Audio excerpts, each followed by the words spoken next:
یہ ہے کہ ہر آدمی کی پولیٹکس میں ایک انٹرسٹ ہوتی ہے اور وہ ایک منزل کی طرف جاتا ہے.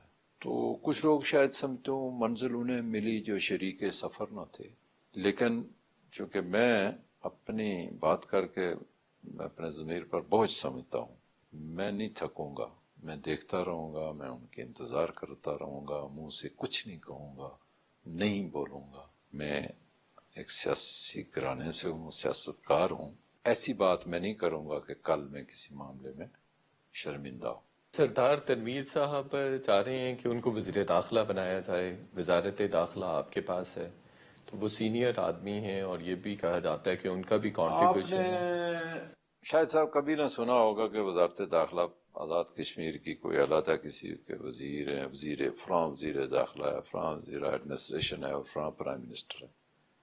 یہ چھوٹا سا خطہ ہے، ہم نے اس کو اقتدار کا بیس بنایا. یہ آزادی کشمیر کا بیس کیمپ ہے. یہ کوئی نہیں سمجھتا. میں سمجھتا ہوں جو گولیوں کی گونج میں ہوتا ہوں، توپوں کے گولوں کے نیچے ہوتا ہوں. آئیں آپ کو میں بتاتا ہوں وہ گھر جو توپوں کی نظر ہوا ہے. آئیں وہ لوگ بستیاں جو اجاڑی ہیں بھارتی گولہ باری نے. مجھے اس بات کا پتہ ہے کہ بیس کیمپ کیا ہے. یہ بیس کیمپ بنا ہے نا. میں اگر تھوڑا سا باہر چلا جاؤں تو پھر مجھے وقت چاہیے، لیکن میں کہتا ہوں مجھے اپنے وقت. یہ افغانستان، یہ جو طالبان آئے ان کا بیس کیمپ کہاں تھا؟ ہر ایک کا بیس کیمپ. ہمارا بیس کیمپ بھی کمزور ہے. ہم نے کمزور کیوں ہے؟ وہ کیوں طاقتور ہیں؟ کیوں دو سپر پاورز کو انہوں نے چت کیا ہے؟ ان کو چاروں شاہ نے چت کیا، تاکہ میں ان کے لیے اس خاطر کہ وہ نہیں میں کہتا کہ بگا دیا، اور کہہ بھی گیا ہوں. وہ اس لیے ہم نے اس کو اقتدار کا بنا لیا ہے مرکز. انہوں نے اس کو غیرت کا مرکز بنایا ہوا تھا، وقار کا مرکز بنایا ہوا تھا. وہ بھی مسلمان ہیں، ہم بھی مسلمان ہیں. کس چیز کی کمی ہے؟ لیکن کیا کمی کیا ہے کہ وہ غیور اور کھڑے رہنے والے محنتی لوگ ہیں. آج وہ وہاں کا پٹھان آ کے کشمیر میں مزدوری کرتا ہے اور ہم یورپ میں جا کے مزدوری کرتے ہیں. تو یہ جو 5 وزراء نہیں آ رہے ہیں، کیبنٹ اجلاسوں کا حصہ نہیں بن رہے ہیں، ان کا آپ نے کہا انتظار کریں گے. ان کی بنیادی طور پر شکایات کیا ہیں؟ اور یہ بھی کہا جا رہا ہے کہ حکومت بنتے ہی تنازعات کا شکار ہو گئی ہے. شاید صاحب تنازعات یہ بنتے ہی نہیں ہوئے ہیں جناب. یہ پہلے سے یہ آپ کہہ رہے ہیں یا لوگوں کی زبان کہہ رہے ہیں، میں دونوں میں جواب دوں گا.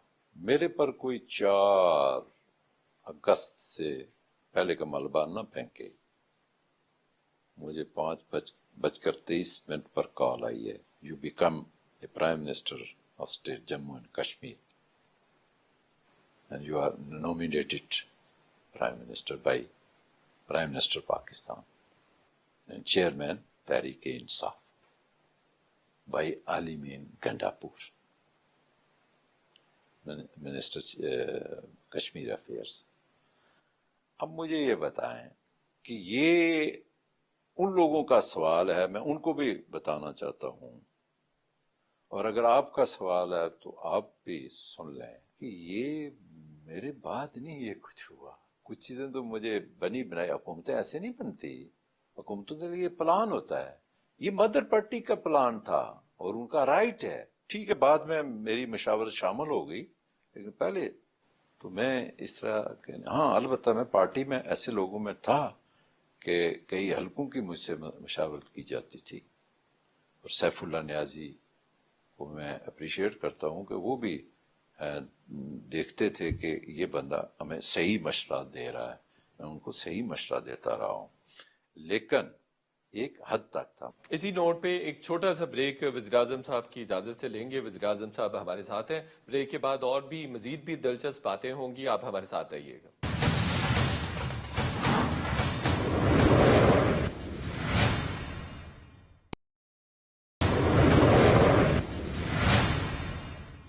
ویلکم بیک ناظرین. آزاد جموں کشمیر کے وزیراعظم سردار عبدالقیوم نیازی صاحب ہمارے ساتھ ہیں.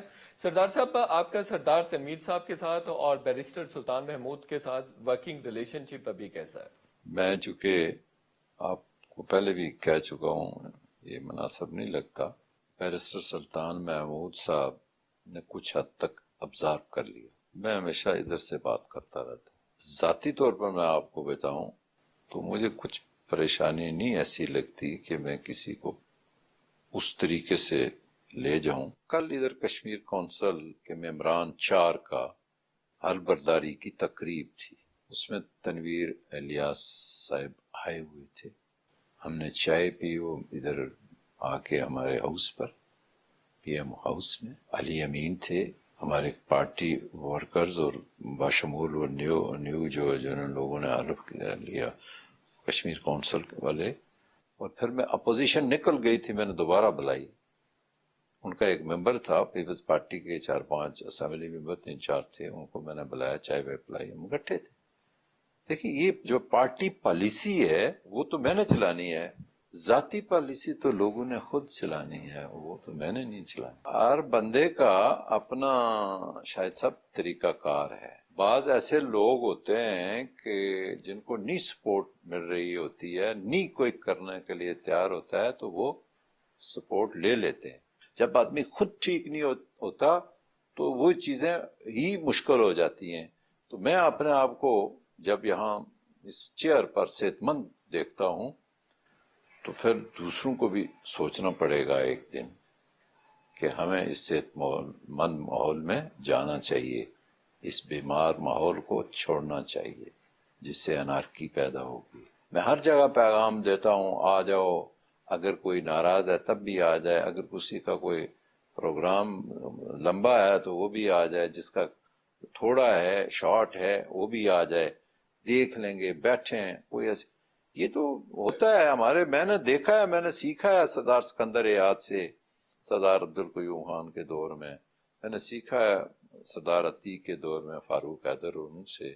تو سیاست میں کچھ چیزیں ایسی آپ دیکھیں نا, آپ دیکھیں عمران خان ایک اکیلا ہے اور پی ڈی ایم پوری دنیا ایک طرف. اچھا, یہ جو کشمیر کونسل کے 4 ممبرز نے کل حلف لیا ہے, کہا جاتا ہے کہ چیئرمین جو ہوتا ہے کونسل کا اسی کو حلف لینا ہوتا ہے, لیکن کل امور کشمیر علی امین گنڈا پور صاحب نے حلف لیا ہے. کیوں, کیا وجہ ہے عمران خان صاحب نے حلف نہیں لیا؟ یہ دیکھیں ہماری ڈیٹ مقرر ہو گئی, چیئرمین نے باہر کہیں جانا تھا, ان کی مصروفیات تھی. تو کشمیر افیئرز کا مطلب ہی ہوتا ہے کہ جب کوئی مشکل کسی اور کوئی بھی آئے تو حلف ان کو انہوں نے تفویض کیا, اجازت دی ہے. تو یہ ہے کہ یہاں چونکہ چیئرمین باہر تھے اور انہوں نے پہلے سے ہی بتا دیا تھا, انہوں نے شنگھائی جانا تھا اپنے پروگرام میں, کانفرنس میں, تو اس کی وجہ سے انہوں نے علی امین کو جو ہے یہ کتاب ہی اٹھانی ہوتی ہے جی, یہ حلف ہی اٹھانا ہوتا ہے. تو علی امین تو اس لحاظ سے بڑا آدمی ہے, اور بھی کوئی چھوٹا سا بھی ہوتا وہ بھی حلف لے لیتا. بلدیاتی انتخابات آپ کروانے جا رہے ہیں کوئی 28 سال کے بعد, لیکن آپ یہ بھی بات کر رہے ہیں کہ الیکشن کمیشن جو ہے وہ ایک اور بھی بننا چاہیے بلدیاتی انتخابات کے لیے. ایک تو اس کی وضاحت کرتے ہیں, دوسرا آپ نے کہا تھا 3 مہینے میں بلدیاتی انتخابات کروا دیں گے, لیکن اب آپ کہہ رہے ہیں شاید 1 سال میں کروائیں گے. میں نے کبھی بھی خواب میں بھی نہیں کہا 3 مہینہ. میں نے چیئرمین صاحب کو کہا کہ جناب چیئرمین وزیر اعظم پاکستان, یہ جو 100 دن کی بات ہے یہ غلط ہے, کچھ بھی نہیں ہو سکتا. ہمیں تو مہینہ ہو گیا حکومت بناتے تو باقی بھی کچھ دن اور چاہیے, تو ہم کیا کر سکتے ہیں اس میں. تو اس پر میں نے کہا میرا 6 مہینے اور 2 سال کا ہے.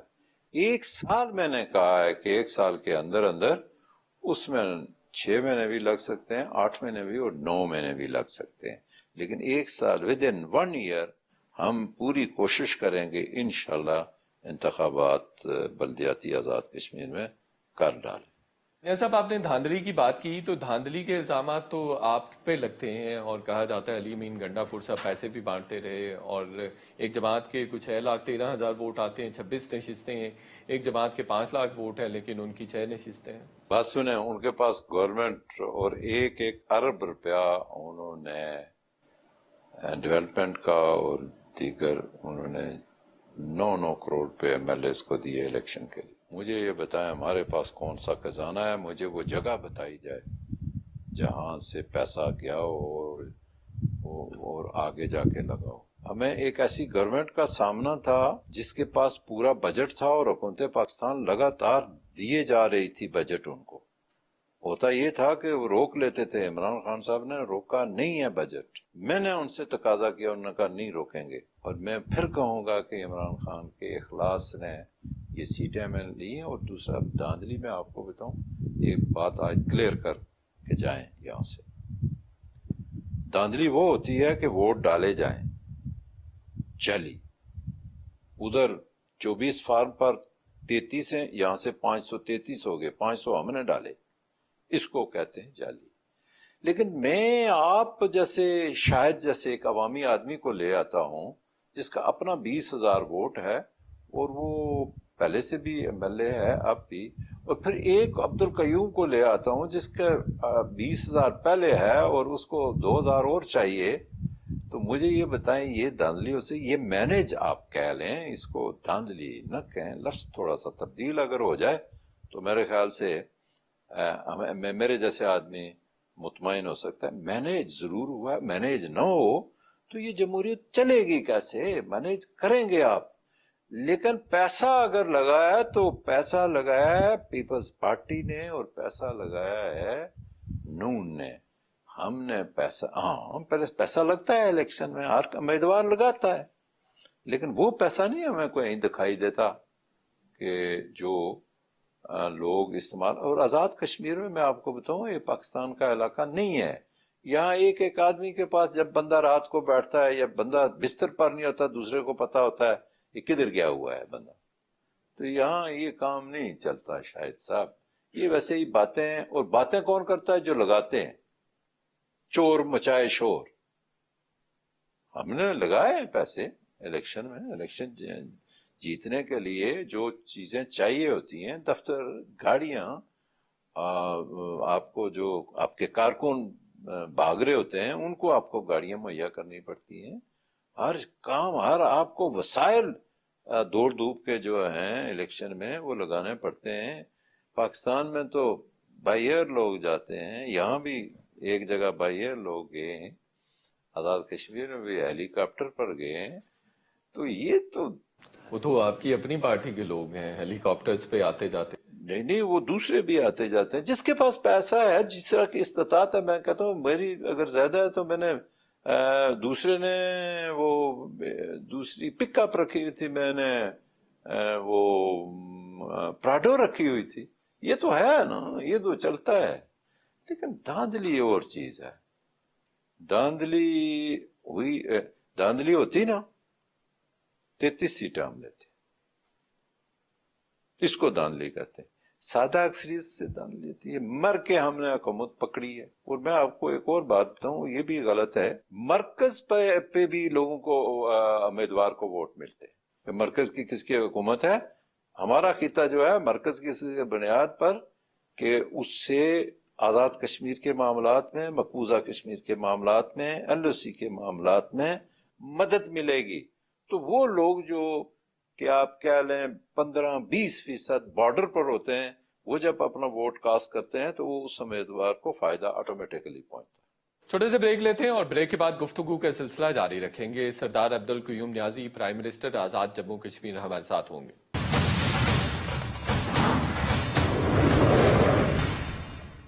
ویلکم بیک ناظرین. آزاد کشمیر کے وزیراعظم سردار عبد القیوم نیازی صاحب ہمارے ساتھ ہیں.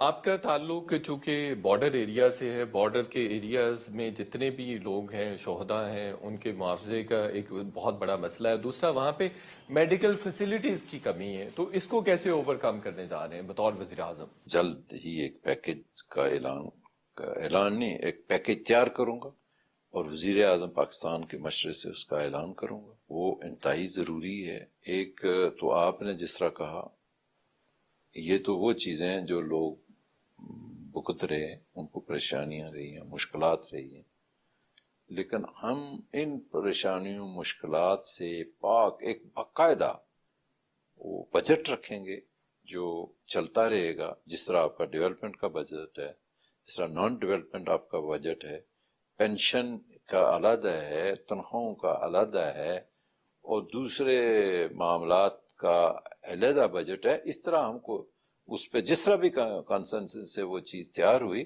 ہم لوگوں کے لیے کر رہے ہیں فی الحال تعلیم اور صحت اور انفراسٹرکچر، یہ تین چیزیں جو ہیں نا، یہ ان پر میری حکومت کی توجہ ہے. ایل او سی پر زیادہ اور اس کے پیچھے کم، لیکن تینوں یہی ہے.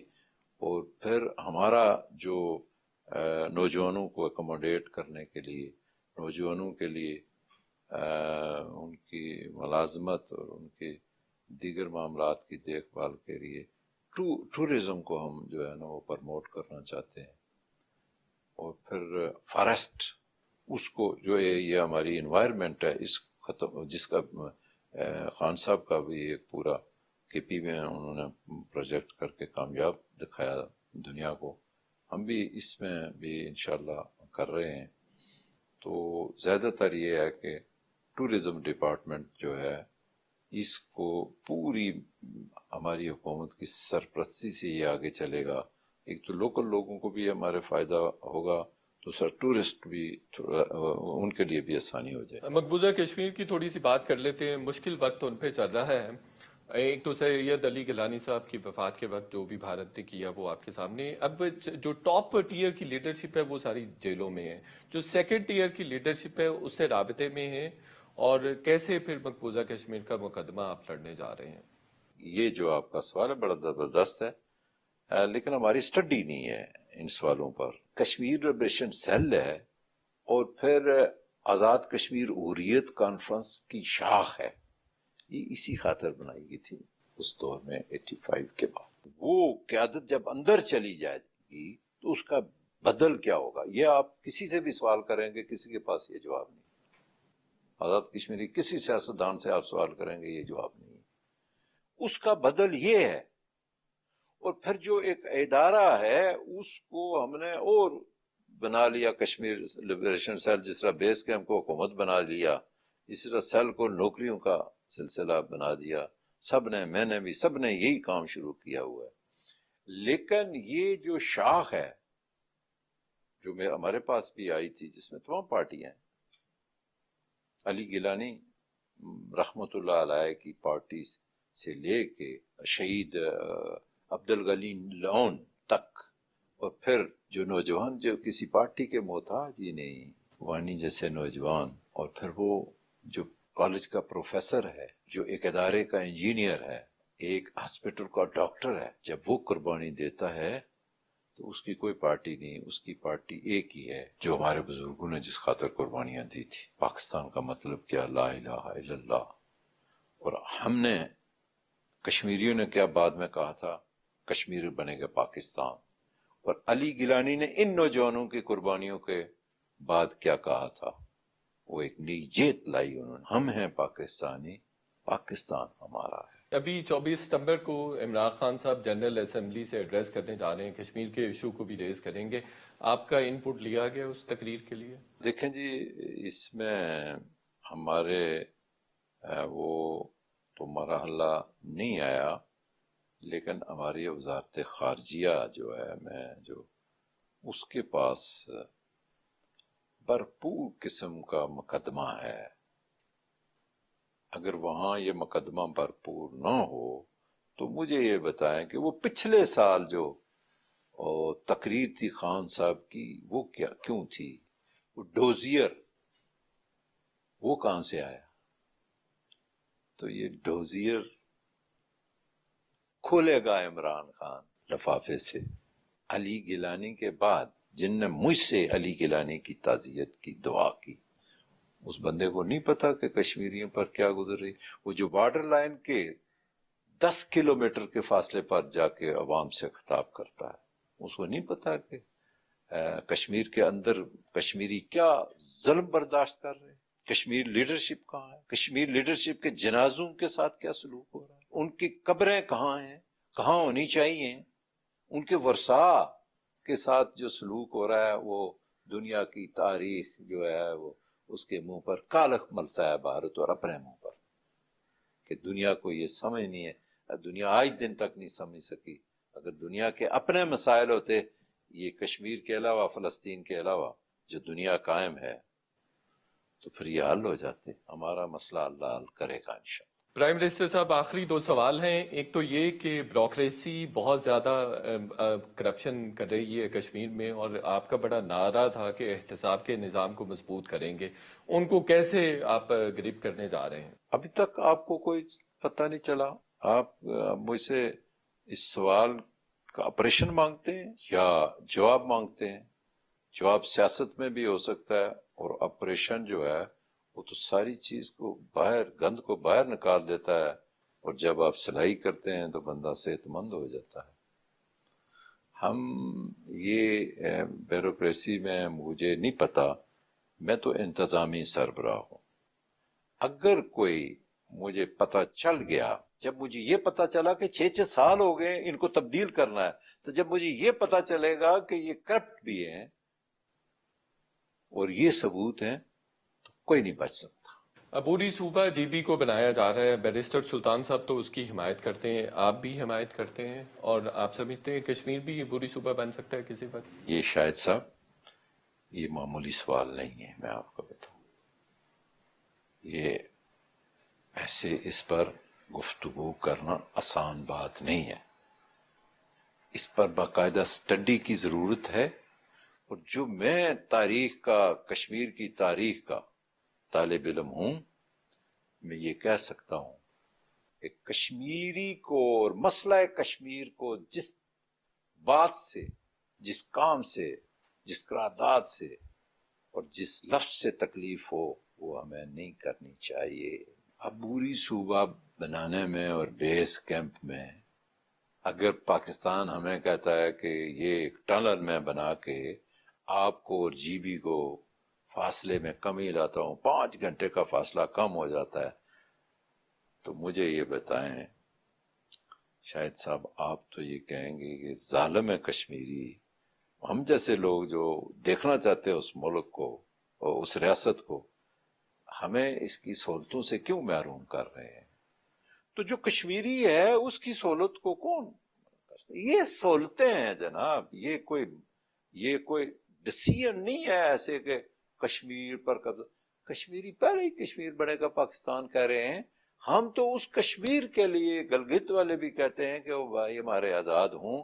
ہم کشمیری جو آزاد کشمیر میں بستے ہیں، ہماری زیادہ ذمہ داری ہے. یہ کوئی پنجاب کی گورنمنٹ نہیں ہے، یہ کوئی اسلام آباد کی گورنمنٹ نہیں ہے، یہ پاکستان کی گورنمنٹ نہیں ہے. یہ آزادی کا بیس کیمپ ہے، اس کے پیچھے پورا پاکستان ہے، پوری پاکستانی افواج ہیں. اور پھر ہم ہماری سرحدوں پر جو پہرا دے رہے ہیں وہ پاکستان آرمی ہے.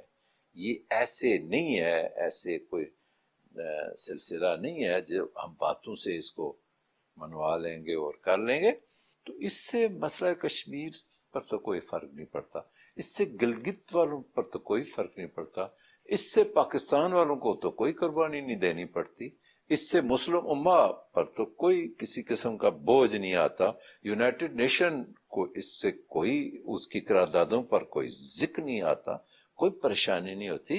اور میں نے پہلے کہا، نہ ہی گلگت کا مسلمان، نہ ہی پاکستانی، نہ ہی پاکستانی فوج، نہ ہی پاکستان کی حکومت، نہ ہی آزاد کشمیر کی حکومت، نہ ہی آزاد کشمیر کے لوگ وہ کام کریں گے جو کشمیری بھائیوں کو پریشانی ہو اور اقوام متحدہ کی قراردادوں کے مطابق ہمارا مسئلہ کمزور ہو.